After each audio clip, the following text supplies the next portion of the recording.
নামাজের পূর্বের এই শর্তগুলা, শরীর পাক, কাপড় পাক, নামাজের জায়গা পাক, সতর ডাকা, কেবলামুখী হওয়া, অক্তমতো নামাজ পড়া, নামাজের নিয়ত করা, এই বিষয়গুলোর প্রতি গুরুত্ব দেওয়া মানে নামাজ কায়েম করা।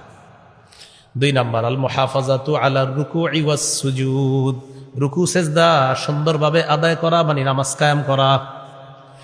নামাজের রুকুর মধ্যে অনেককে দেখলে মনে হয় তিনি কারো সাথে পাল্লা দিয়ে প্রতিযোগিতা করতেছে তাড়াতাড়ি উঠার জন্য। সহিহ বুখারীর 757 নম্বর হাদিসের বর্ণনা, এক সাহাবী নামাজ পড়ছে, পড়ার পর নবীর আইসা সালাম দিছে, আসসালামু আলাইকুম। নবীজি সালামের জবাব নিয়ে বললেন, আবার যাও নামাজ পড়ো। আবার নামাজ পড়ছে, পড়া আসার পর আবার সালাম দিছে, নবী বললেন যাও আবার নামাজ পড়ো। আবার নামাজ পড়লেন, পড়ার পর আইসা সালাম দিছে, আল্লাহ নবী বললেন যাও আবার নামাজ পড়ো। সাহাবী বললেন, হুজুর এর চেয়ে সুন্দর আর পারি না, আল্লিমনি, আমাকে আপনি শিখাইয়া দেন। নবীজি তখন শিখাইয়া দিলেন, যখন তুমি নামাজে দাঁড়াইবা আল্লাহু আকবার বলে তাকবীর বলবা, হাত বেঁধে সানা পড়বা, সূরা ফাতিহার পর সুম্মা ক্রা মা তায়াসসারা মাআকা মিনাল কুরআন, কোরআনের যেখান থেকে তোমার জন্য সহজ হয় সেখান থেকে তুমি পড়বা। পড়ার পর সুম্মা রুকা, রুকু করবা, হাত্তা তাতমাইন্না রাকিআ, ধীরস্থির ভাবে রুকু করবা।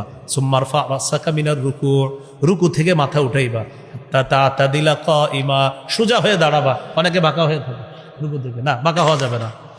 সুম্মা সুজুদ, এরপর সিজদা করবা, সিজদা করবা, হাত্তা তাতমাইন্না সাজিদা, ধীরস্থির ভাবে সিজদা করবা। 2 সিজদার মাঝখানে সোজা হয়ে বসবা। কষ্ট নিয়েন না, অনেকে দেখবেন 2 সিজদার মাঝখানে, দেখেন এটা হলো মানুষ, এই যে এক সিজদা, এই 2 সিজদার মাঝখানে সোজা আরেক সিজদা, কিন্তু দেখবেন এই যে 2 সিজদার মাঝখানে বাঁকা হয়ে থাকে, তার 2 সিজদা মিলে সিজদা হয় একটা। এক রাকাতে সিজদা কয়টা? এক রাকাতে সিজদা কয়টা? তো আপনি এক সিজদা করলে নামাজ হবে কিভাবে? 1 রাকাত নামাজ আল্লাহ নবী শিখিয়ে দিয়ে বললেন, এই হলো তোমার 1 রাকাত। জিন্দেগিতে যত রাকাত পড়বা আমি নবী যেইভাবে শিখিয়ে দিলাম এইভাবে পড়বা, তাহলে নামাজ হয়ে আল্লাহর কাছে চলে যাবে। এই হলো রুকু সেজদায় একটু ধীরস্থির ভাবে করা। আপনাদের একটা হাদিস শোনা যায়, এরপরে আপনারা সিদ্ধান্ত নেবেন রুকুতে দেরি করবেন কিনা। সহিহুল জামে 1671 নম্বর হাদিস, নবীজি বলেন, ইন্নাল আবদা ইদা কামা ইলাস সালাহ উতিয়া বিজুনুবিহি কুল্লিহা ফাউদিআত আলা আতিকাই, কোন ব্যক্তি যখন নামাজে দাঁড়ায় তার সবগুলা গুনাহ তার 2 কাঁধের মধ্যে রেখে দেওয়া হয়। কাঁধের মধ্যে রেখে দেওয়ার পর কুল্লামা রাকা আও সাজাদা, যখনই সে রুকু করে সিজদা করে, তাসাকাতাত আনহু, গুনাহগুলা ঝরে পড়া শুরু হয়ে যায়। বলেন আমার সাথে, রুকু করব ততক্ষণ, বলেন গুনাহ ঝরাতে চাই যতক্ষণ। তাহলে আপনি যদি তাড়াতাড়ি ওঠেন তো গুনার মিটারও কম হবে, যতক্ষণ থাকবেন ঝরার মাত্রা তত বেশি হবে।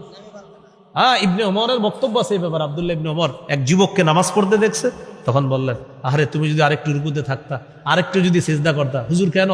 আরেকটু রুকু করতা, আরেকটু সিজদা করতা, তো গুনাহ ঝরার মাত্রাটা আরো বেশি হতো। মনে থাকবেনি? এলো নামাজ কায়েম করা। 3 নাম্বার খুশু খুজুর সাথে নামাজ পড়া। ছোটবেলা থেকে খালি শুনছি খুশু খুজু, খুশু খুজুর আসলে কি বলেন? খুশু এর সম্পর্ক, বলেন কলবের সাথে, খুজু এর সম্পর্ক অঙ্গ প্রত্যঙ্গের সাথে। এটা একটু বুঝেন। আল্লাহু আকবার, নামাজে দাঁড়াইলাম, আমার হাত, আমার পা, আমার কপাল, আমার অঙ্গ প্রত্যঙ্গ আল্লাহর জন্য ইবাদত করবে, আল্লাহকে সেজদা দিবে, আল্লাহর সামনে নত হবে, এটা খুজু। বলেন এটা কি খুজু? হ্যাঁ, কলবের মধ্যে আছে 4টা দোকান, 3টা দোকানেরই অবস্থা এরকম, তাহলে খুশু হলো না। খুশুর সম্পর্ক কলবের সাথে। অনেক সময় অনেকের নামাজ দেখে আমরা কি বলি জানেন? লোকটা খুশু খুজুর সাথে নামাজ পড়ে। না, আপনি কেমনে জানলেন? খুজু বলা যায় কারণ তার নামাজে মনে হচ্ছে মাশাআল্লাহ খুব সুন্দরভাবে নামাজ পড়তেছে। খুজু, খুজুর সম্পর্ক দেখা যায়। খুশু হলো কলবে, এটা শুধু রব দেখে। এই জন্য আপনার নামাজ যখন এইভাবে হবে, আমার কলব, আমার অঙ্গ প্রত্যঙ্গ সবকিছু আল্লাহর জন্য ইবাদত করতেছে, তাহলে এটার নাম হবে খুশু খুজুওয়ালা নামাজ। তাহলে খুজু দেখা যায়, খুশু দেখা যায় না। খুশু দেখেন একমাত্র একজন, তিনি কে? আর যার অন্তরে খুশু আছে তার জন্য আল্লাহ নামাজ সহজ করে দেয়।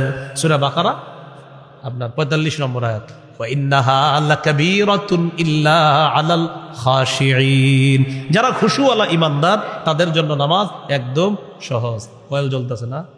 থাক, সমস্যা নাই, আপনার নিবাই লাভ নাই, একটু পরে আমার শুরু হয়ে যাবে কাহিনী। তো এইটা হলো আপনার খুশু। খুশু খুজুর সাথে নামাজ পড়া, এটা মানেও নামাজ কায়েম করা। আমার এজমার সমস্যা তো ঝামেলা হয়। এই হলো 3 নাম্বার। 4 নাম্বার পরিবারকে নামাজের কথা বলা। সূরা তাহা 132 নম্বর আয়াতে আল্লাহ বলেন, ওয়ামুর আহলাকা বিসসালাত ওয়াসতাবির আলাইহা, আপনি পরিবারকে নামাজের হুকুম করেন এবং ধৈর্য সহকারে নিজেও নামাজ পড়েন। এটা হলো 4 নাম্বার, নামাজ কায়েম করা। 5 নাম্বার, রাষ্ট্রের সব মুসলমান যেন নামাজি হয়ে যায়, এই চেষ্টা করা মানেও নামাজ কায়েম করা। বাকি রাষ্ট্রের মুসলমানরা নামাজি হবে, এই চেষ্টাটা 1 নাম্বার যিনি করবে তিনি রাষ্ট্রপ্রধান। এরকম রাষ্ট্রপ্রধান আমগো কপালে আছে কিনা আল্লাহ তাআলা জানেন। এই জন্য এরকম একজন রাষ্ট্রপ্রধানের জন্য দোয়া করা। আল্লাহ 4 গুণওয়ালা একজন রাষ্ট্রপ্রধান আমাদেরকে দিয়ে দিয়েন। সূরা হজের 41 নম্বর আয়াতে আছে, আল্লাযীনা ইম্মাক্কান্নাহুম ফিল আরদি আকামুস সালাহ ওয়া আতাউয যাকাত ওয়া আমারু বিল মারুফ ওয়া নাহাউ আনিল মুনকার। যাদেরকে আমি রাষ্ট্রীয় ক্ষমতায় বসাই তাদের মৌলিক কাজ হবে 4টা, নামাজ কায়েম করবে, যাকাত প্রতিষ্ঠিত করবে, সৎ কাজের আদেশ করবে, ইউমিনুনা বিল গায়বি ওয়া ইউকিমুনাস সালাহ। এ পর্যন্তই থাক। আল্লাহ তাআলা আমাদের সকলকে